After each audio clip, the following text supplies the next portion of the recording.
Hello friends, welcome to crazy GK trick. तो आइए daily current affairs की series को आगे बढ़ाते हैं और आज के इस वीडियो में हम 18 मई 2023 के सभी इंपॉर्टेंट करंट अफेयर्स को एक एक करके यहाँ पर डिस्कस कर लेते हैं। वीडियो को एंड तक देखिएगा, इंपॉर्टेंट होने वाला है। और जैसा कि आप सभी जानते हैं कि अगर आपको इसकी PDF डाउनलोड करना है तो आप क्रेजी जीके ट्रिक के टेलीग्राम से या फिर क्रेजी जीके ट्रिक के एप्लीकेशन से इसकी PDF को फ्री ऑफ कॉस्ट डाउनलोड कर सकते हैं। आइए शुरू करते हैं और 18 मई 2023 का सबसे पहला करंट अफेयर देख लेते हैं। क्वेश्चन देखिए, ऑपरेशन समुद्रगुप्त का संबंध किससे है? तो देखिए, अगर हम ऑपरेशन समुद्रगुप्त की बात करें तो ये भारत सरकार के नारकोटिक्स कंट्रोल ब्यूरो और भारतीय नौसेना का एक संयुक्त ऑपरेशन है।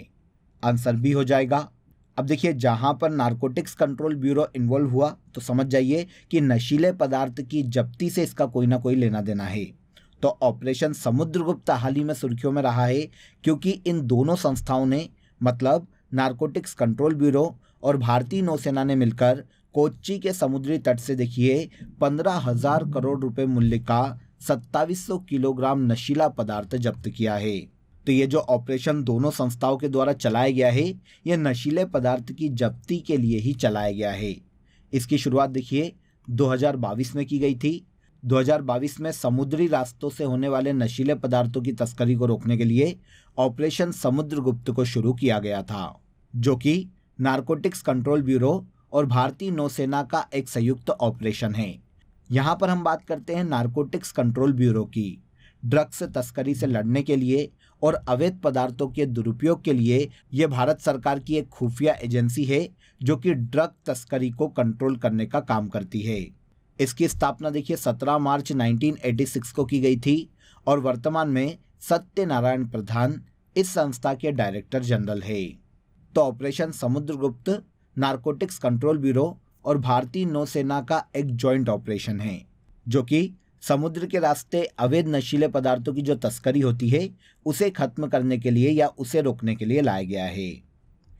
नेक्स्ट क्वेश्चन देखिए, हाल ही में संघ लोक सेवा आयोग के चेयरमैन पद की शपथ किसने ग्रहण की?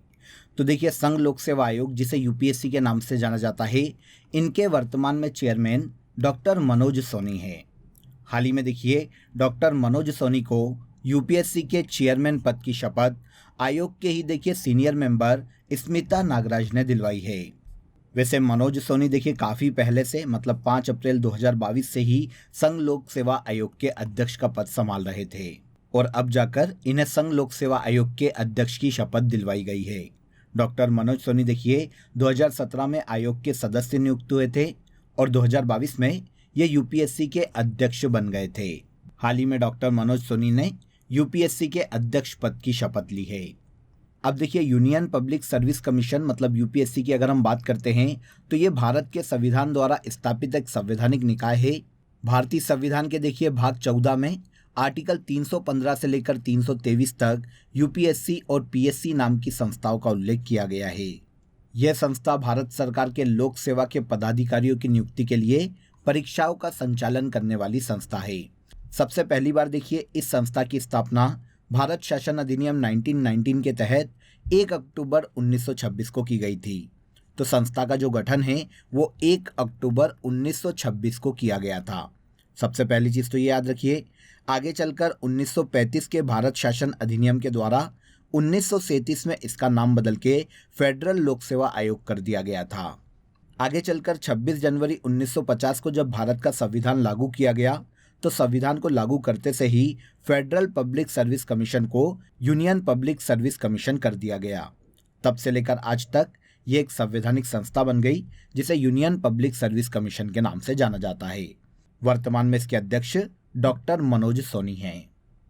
नेक्स्ट देखिए, किस राज्य सरकार द्वारा महात्मा गांधी ग्रामीण रोजगार गारंटी योजना के अधीन आने वाले श्रमिकों के लिए कल्याण बोर्ड का गठन किया गया है? तो हाल ही में देखिए भारत के केरल राज्य के द्वारा महात्मा गांधी ग्रामीण रोजगार गारंटी योजना के अधीन जितने भी श्रमिक आते हैं उनके कल्याण के लिए एक कल्याण बोर्ड का गठन किया गया है और इस तरह के कल्याण बोर्ड का गठन करने वाला केरल भारत का पहला राज्य बन गया है। अब ये जो कल्याण बोर्ड बना है, इसके तहत जो बोर्ड में या कोष में राशि होगी उससे देखिए राज्य के 14 लाख से अधिक परिवारों को लाभ दिया जाएगा। इस कल्याण बोर्ड के कोष से महात्मा गांधी ग्रामीण रोजगार गारंटी योजना, जिसे मनरेगा के नाम से जाना जाता है, इसके कर्मचारियों की सुरक्षा सुनिश्चित की जाएगी और उनके कल्याण के लिए उन्हें पेंशन, विवाह भत्ता और अन्य हेल्थ बेनिफिट या फिर एजुकेशन बेनिफिट दिए जाएंगे। तो महात्मा गांधी ग्रामीण रोजगार गारंटी योजना के कर्मचारियों को लाभ देने के लिए हाल ही में कल्याण बोर्ड की स्थापना केरल राज्य के द्वारा की गई है और ऐसा करने वाला केरल भारत का पहला राज्य बन गया है। अब देखिए, अगर हम इस योजना की बात करें, जिसे मनरेगा या इसके पूर्व नरेगा के नाम से जाना जाता था, इस योजना की सबसे पहली बार शुरुआत 2 फरवरी 2006 को देश के 200 जिलों में की गई थी। जब 2006 में ये शुरू की गई तब इसे नरेगा के नाम से जाना जाता था। आगे चलकर 2009 में इसका नाम चेंज किया गया और 2009 में इसका नाम चेंज करके महात्मा गांधी राष्ट्रीय ग्रामीण रोजगार गारंटी योजना मनरेगा कर दिया गया। यह योजना देखिए हर साल किसी भी ग्रामीण परिवार के वयस्क सदस्य को 100 दिन का रोजगार दिए जाने की गारंटी प्रदान करती है। इस योजना को ही मनरेगा के नाम से जाना जाता है। शुरुआत 2006 में नरेगा के नाम से हुई थी और 2009 में इसका नाम चेंज किया गया था। Petroleum and natural gas regulatory board का चेयरमैन किसे नियुक्त किया गया है? तो petroleum and natural gas regulatory board का नया चेयरमैन हाल ही में पंकज कुमार जैन को बनाया गया है। आंसर मिल गया, आंसर बी यहाँ पर सही हो जाएगा। पंकज कुमार जैन वर्तमान में इस संस्था के चेयरमैन के पद पर नियुक्त किए गए हैं। अब इस संस्था की अगर हम बात करें तो इस संस्था का गठन पेट्रोलियम एवं प्राकृतिक गैस विनियामक बोर्ड अधिनियम 2006 के तहत 31 मार्च 2006 को किया गया था। देश में देखिए पेट्रोलियम उत्पाद, प्राकृतिक गैस, इनके ट्रांसपोर्टेशन, डिस्ट्रीब्यूशन या स्टोरेज को रेगुलेट करने वाली ये भारत की सबसे बड़ी संस्था है। हाल ही में इस संस्था के नए चेयरमैन पंकज कुमार जैन बनाए गए हैं। इसके बाद अगला एक और इम्पॉर्टेंट क्वेश्चन देखिए, ई चिट एप्लीकेशन का संबंध किस राज्य से है? तो ई चिट एप्लीकेशन का संबंध भारत के आंध्र प्रदेश राज्य से है। आंध्र प्रदेश के राजस्व मंत्री धर्मना प्रसाद राव ने देखिए हाल ही में पंजीकरण और स्टाम्प विभाग के लिए ई चिट्स एप्लीकेशन को लॉन्च किया है। तो ये एप्लीकेशन तो आंध्र प्रदेश का है। अब इसे लॉन्च किए जाने का उद्देश्य क्या है? तो देखिए, आंध्र प्रदेश राज्य में जो चिटफंड बिजनेस है उसे रेगुलेट करने के लिए इस एप्लीकेशन को लॉन्च किया गया है। देखिए, आंध्र प्रदेश राज्य में चिटफंड बिजनेस जो है उसमें ग्राहकों के साथ धोखे निरंतर बढ़ते जा रहे थे। काफ़ी शिकायतें आंध्र प्रदेश गवर्नमेंट को चिटफंड बिजनेस से मिल रही थी। इसीलिए अब इन्होंने एक एप्लीकेशन तैयार किया है जिससे जितने भी राज्य में चिटफंड बिजनेस हैं उनके सारे लेन देन इस एप्लीकेशन के माध्यम से किए जाएंगे और इस ई चिट एप्लीकेशन के माध्यम से राज्य में जितना भी चिटफंड बिजनेस है उसमें ट्रांसपेरेंसी आने की संभावना है। इसीलिए ई चिट्स एप्लीकेशन को आंध्र प्रदेश राज्य के द्वारा हाल ही में लॉन्च किया गया है। इंटरनेशनल म्यूजियम एक्सपो 2023 का आयोजन कहाँ किया जाएगा? तो इंटरनेशनल म्यूजियम एक्सपो 2023 का आयोजन नई दिल्ली के प्रगति मैदान में किया जाने वाला है। भारत के प्रधानमंत्री नरेंद्र मोदी 18 मई को नई दिल्ली के प्रगति मैदान में इस एक्सपो 2023 का उद्घाटन करने वाले हैं। 18 मई को इंटरनेशनल म्यूजियम डे के जश्न के रूप में इस एक्सपो का आयोजन किया जाएगा। अब अगर हम 2023 के इंटरनेशनल म्यूजियम डे की थीम की बात करें तो म्यूजियम सस्टेनेबिलिटी एंड वेलबींग ये थीम है 2023 के इंटरनेशनल म्यूजियम डे की। 18 मई को इस डे के मौके पर इंटरनेशनल म्यूजियम एक्सपो 2023 को दिल्ली के प्रगति मैदान में आयोजित किया जाएगा। सागर परिक्रमा कार्यक्रम का संबंध किस मंत्रालय से है? तो सागर परिक्रमा प्रोग्राम की अगर हम बात करें तो ये भारत सरकार की union ministry of fishings, animal husbandry and dairying के अंतर्गत शुरू किया गया प्रोग्राम है। आंसर ए हो जाएगा।